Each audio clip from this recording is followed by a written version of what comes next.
പുറമേരിയിലെ തീപിടുത്തം കോടികളുടെ നാശനഷ്ടം. ഫാൻസി ലൈറ്റുകളുടെയും ഇലക്ട്രിക് സ്കൂട്ടറുകളുടെയും കടകളാണ് പൂർണ്ണമായും കത്തിനശിച്ചത്. ഇന്ന് ഉച്ചയോടുകൂടിയാണ് കെട്ടിടത്തിൽ തീപിടുത്തമുണ്ടായത്. ഇന്ന് ഉച്ചയ്ക്ക് 2:30 പുറമേരി ടൗണിനടുത്തുള്ള സർവീസ് ബാങ്കിന് സമീപത്തുള്ള ഇരുനില കെട്ടിടം കത്തിനശിച്ചത്. കെട്ടിടത്തിലുള്ള ഫാൻസി ലൈറ്റ് കടയും ഇലക്ട്രിക് സ്കൂട്ടർ കടയും പൂർണ്ണമായും കത്തിനശിച്ചു. കോടികളുടെ നഷ്ടമാണ് കണക്കാക്കുന്നത്. ഇലക്ട്രിക് സ്കൂട്ടറിൽ നിന്നുമാണ് തീ പടർന്നു പിടിച്ചതെന്നാണ് പറയപ്പെടുന്നത്.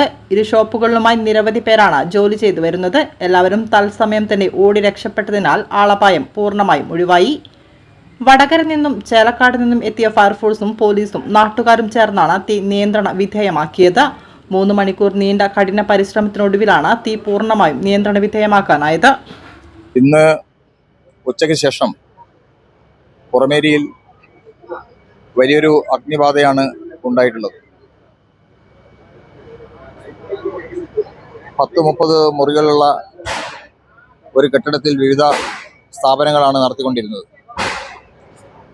അപ്പോൾ അതിൻ്റെ ഭാഗമായി വലിയൊരു നഷ്ടമാണ് അതിൻ്റെ ഉടമകളെ സംബന്ധിച്ച് സംഭവിച്ചിട്ടുള്ളത്. വിവിധ കടകൾ പ്രവർത്തിക്കുമ്പോൾ വളരെ യാദൃശ്ചികമായി ആണ് ഈ അഗ്നിബാധ ഉണ്ടായിട്ടുള്ളത്. എങ്ങനെയെന്നിപ്പോൾ കണ്ടതിൻ്റെ അടിസ്ഥാനത്തിൽ പറയുന്നതിനേക്കാളേറെ അതിൻ്റെ സൂക്ഷ്മ പരിശോധന നടത്തി എങ്ങനെ സംഭവിച്ചു എന്ന് മനസ്സിലാക്കുന്നതായിരിക്കും ഏറ്റവും നല്ലത്. പറഞ്ഞു കേൾക്കുന്ന വിവിധ വിഷയങ്ങളുണ്ട്. അവിടെ ഒരു സ്കൂട്ടിയുടെ ഇലക്ട്രിക്കൽ കടയുണ്ട്. അതേപോലെ പൈപ്പ് ഉൾപ്പെടെയുള്ള ആവശ്യങ്ങൾക്ക് വേണ്ടിയുള്ള സംവിധാനങ്ങൾ ഒരുക്കിയ വലിയൊരു കടയുമുണ്ട്.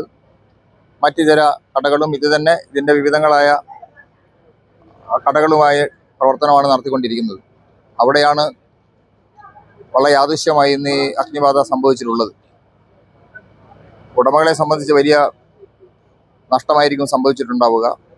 പുറമേരി ടൗണിൽ വലിയ ദുരന്തമാണ് ഉണ്ടായിട്ടുള്ളത്. നല്ല നിലയിൽ നടക്കുന്ന 2 സ്ഥാപനങ്ങൾ, ഒരു ഇലക്ട്രിക് സ്കൂട്ടറിൻ്റെ കടയും പിന്നെ ഇലക്ട്രിക്കൽ ലൈറ്റിൻ്റെ ഗോഡൗണും ഷോപ്പും ഒക്കെ ഉള്ള സ്ഥലമാണ്. ഇവിടെ പുറമേരിയുടെ ചരിത്രത്തിൽ ഇത്രയും വലിയൊരു ദുരന്തം നമ്മൾ കണ്ടിട്ടില്ല. അത്രയും വലിയ ദുരന്തമാണ്.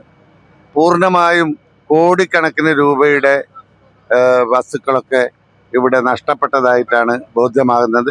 വളരെ നന്നായി തന്നെ ഫയർഫോഴ്സും പോലീസും ഇടപെട്ടു. ആളപായമില്ലാതെ മറ്റ് ദുരന്തമില്ലാതെ വളരെ നന്നായാണ് ഫയർഫോഴ്സ് ഈ രംഗത്ത് കൈകാര്യം ചെയ്തത്. അവരെ ഈ അവസരത്തിൽ ഞാൻ അഭിനന്ദിക്കുകയാണ്.